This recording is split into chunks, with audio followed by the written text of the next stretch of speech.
We'll guide you through how to use Todoist to manage your tasks efficiently. If you find this helpful, consider subscribing and liking the video. First, open your web browser and go to the Todoist website. If you don't have an account yet, you need to sign up by entering your email, creating a password, and following the prompts to verify your account. Once logged in, you'll be greeted with the main dashboard. Here, you can see your tasks organized by date and project. To add a new task, click on the plus icon in the top right corner. A task input field will appear where you can type in your task description.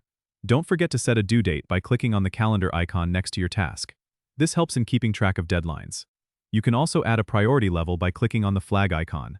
This allows you to differentiate between tasks that need immediate attention and those that can wait.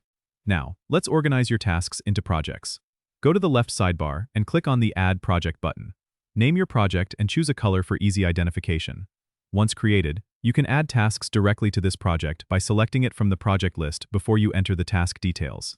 If you have recurring tasks, Todoist makes it easy to set these up.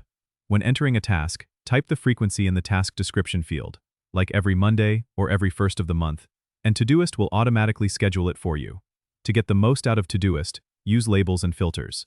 Labels help categorize tasks across projects, and filters can be customized to show tasks based on criteria like due date or priority.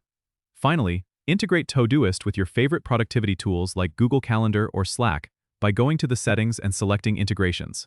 This can help streamline your workflow. Don't forget to subscribe and comment if this helped you out.